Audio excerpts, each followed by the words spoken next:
Hello guys, Jess and I thought we'd make a little video about the way we not only train our horses, but the way we tell everybody that they train horses. So we're going to use your two horses as an example of how to do it. Anyway, so I want to start with Calyx.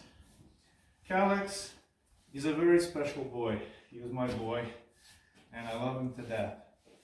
Calyx is a really sensitive horse, and Calyx needs to bond with his human. So for the first couple, 3 days you're having, don't be in a rush with him, show him you love him, and just brush him, give him goodies, take him around for walks, get him all dressed up, whatever you gotta do, he'll do it. And if you show him, you listen to him, he'll do anything for you, right? Now here's an example showing you. When you come up to your horse, show him the stuff. If he's curious about it, it's a great way, you know, it's a great way to bond with your body. Yes. Yeah. And then spend lots of good time brushing him, you can never spend enough time with them. I don't think anyway. And then you can love on them. Now I'm going to tell you my first rule. First rule is, you can go to your horse, but your horse can't come to you. Now, what does that mean? I can go to my horse and give him a hug. I can go to my horse and pet him everywhere. But when I walk away, my horse can't come to me. If my horse comes to me, I push him back. It's really, really important to understand that. It sets the boundaries between you and your pony. The joke I always say is, you cannot hurt your horse, but your horse can hurt you. You can step on your toes, he can give you a head nudge, he can spook and decide to whatever. It's a horse. So, rule number one, you can go to your pony, you can love on him, you can give big hugs, but your pony can't hug you. You're the only one allowed to hug your pony. Cool? Alright, next we'll talk about saddling and stuff like that. Ready. Alright guys. Now we're going to be talking about the saddling. Same thing we did with the brushes. It's really important, if your horse wants to see, show them. That's a good way of communicating with your pony. They're like, oh, what is that?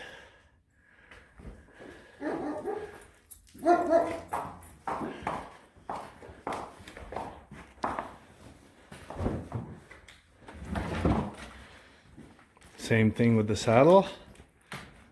Sometimes I don't want to see them. It's fine. You just offer it to them.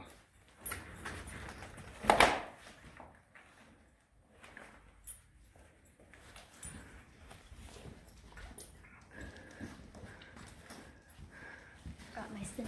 Now, just want to bring up something here. When you guys put the saddle on, it's really important to lift this up so there's space here. Because when we cinch it, it'll bring the pad down. You don't want to rub all their mane back up here. Now Jess is putting the cinch on. And then she's going to check one more time under the belly. Make sure there's no icicle, there's no scratches, mud, whatever it is. It also tells the horse, we're about to cinch you up. It gets them ready for that, so it's not a surprise.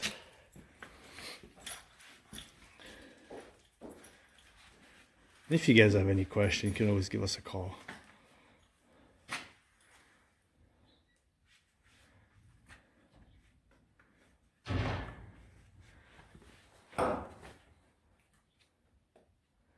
No, Jess is not too worried about making it super tight right now, just nice and snug. Because we're going to tighten it up again before we go riding. You always have to tighten it twice. Any question? Let us know. Okay. Alright, for the bridling, you should always untie your horse. Don't let them tie.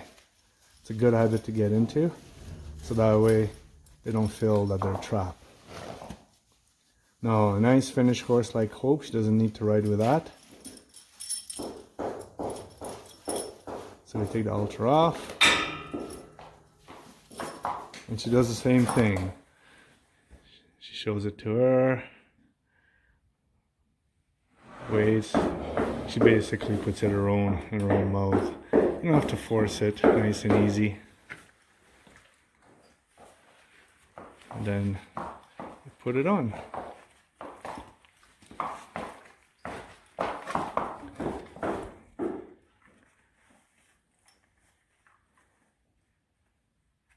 Just like that. Then you check your work. Okay, rule number 2. Take care of the small stuff and the big stuff will take care of themselves. Now as you can see, Calix is all crooked, right? There's no point for me to try and set them up like that. Straighten up, buddy. Thank you. Well, that's a little bit better. There. Thank you. Then I show it to him. He wants to smell it. Good job. Put it on. Towel. You're wiggly, right? There. Show the saddle. Good boy. Put it on him. Raise the pad. Good job. Good job, buddy.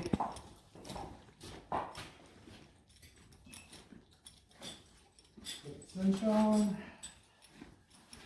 Everything's good. Same thing as before. Rub his belly, make sure it's all clean. Let him know I'm coming. And cinch him up.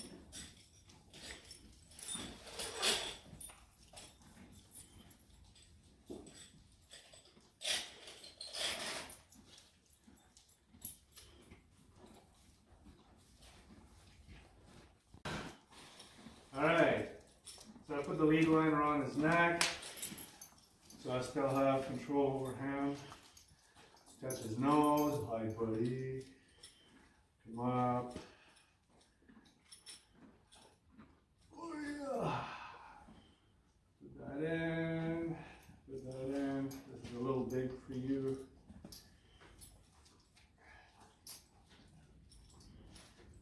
There we go. Yes.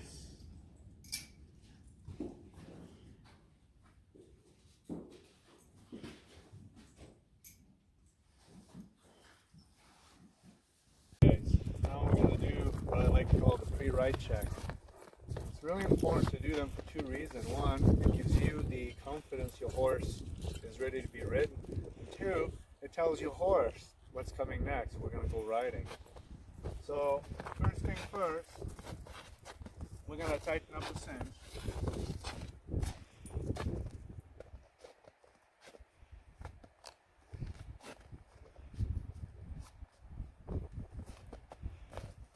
Make your horse walk a couple steps after you tighten up the cinch, always.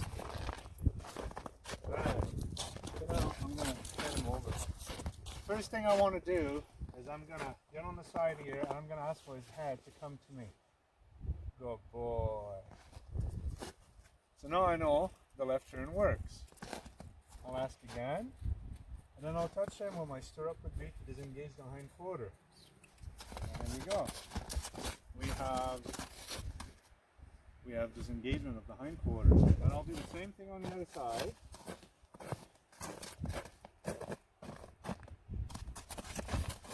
There we go. And good boy. Then I ask for his head. I touch him a little bit. I think he moves back in. Good boy. Now we give clinics the last whole weekend long about this particular stuff, but in a nutshell, it's really simple. You ask for the left, you ask for the right, you ask for the hind quarter, and this is to tell us that the horse we have today is the same horse we had yesterday. Now, as you guys get to know your horse at first, take your time, do those exercises, get to know him, see how hard you have to, how much pressure do you have to pull for him to know you're there. Like, it takes very little actually, like just a little bit like that, and there you go, he knew it was there and he gave to me. So get to know him that way. Same thing with hope. So again, any question, don't be afraid, give us a call. Alright, so now here comes a big day, we're all happy, everything is good. My horse loves me, I love my horse. and we're gonna go for our first ride together. Anytime you ride, I want you guys to get in the habit of doing something like that, just to check to make sure your horse is not telling you that he's having a bad day. So, to be able to tap on the stirrups everywhere, make sure you run your hand on his back right here on his bum, because if you touch him there with your foot as you get on, I don't want it to be a surprise. So yeah, we're good. Grab your stirrups. Make sure your stirrups are on good. Oh yeah, stirrups are on good. Alright. And then you can do the same thing on the other side. Tap, tap, tap. Drop the bum. Grab the stirrups. I personally would never get on the horse if I can't do that. Because, hey. So, now, if you find your horse move when you're trying to get on him, chances are you're holding your on to your rein too tight, and as you get on, you twist them a little bit, and then the horse moves. I like to have my back like this.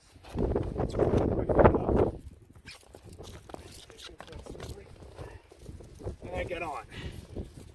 As you can see, I'm only holding on to one rein on the one side here. I don't need both. That's all we need is just this. And then the first rule, the first thing we do when we're on the back of a horse is nothing. You get on the back of your horse, you should be able to have your horse on loose rein and go nowhere. And I want you guys to do that for 30 seconds to a minute. Make sure you're looking in a direction you don't mind spending the next 30 seconds looking around. The reason for that is really simple. Horse, anticipate what comes next. So if you get on your horse and you kick him to start loping, next time you go ride your horse, the second you put your foot in that stirrup, the horse will start wiggling around because it's expecting that that's what's going to be asked of him next. In Calix's case and Hope, they know what's next when I sit on them. This, absolutely nothing, which makes it for a good horse. Alright, so now just going to check her cinch. All she's doing is just tighten it up a little bit because we don't make it too tight in the barn.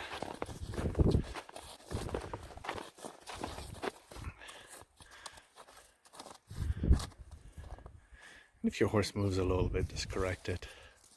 It's not a big deal. There.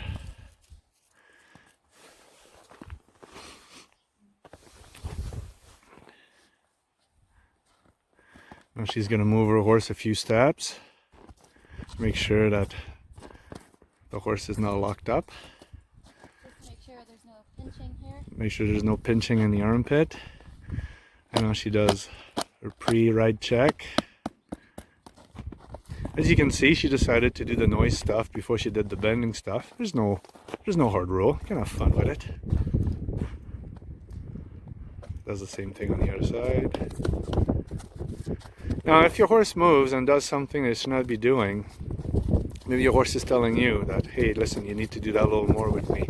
Now just bend it. And then she's asking to disengage the hind quarter, which she did. Now she's backing her up. Something we didn't do with Calix. Now she bends. So now she's moving without her asking. So just going to keep her like that until she stops. There. Now she's asking. There we go. There. So now she's communicating to the horse that you're about to go to work. In case you didn't know. And also makes Jess feel safe that she's got a good horse. And as you get to know your horse more and more, you can do this quicker and quicker all the time. Then she gets on, and the first thing she does when she gets on her horse is absolutely nothing. 30 seconds, minimum. It's time to pet your horse, brush it.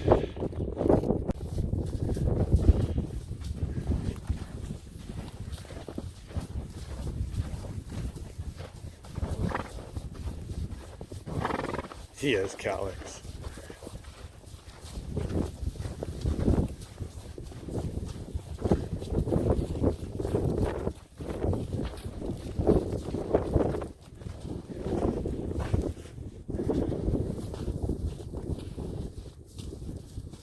Snowdrift.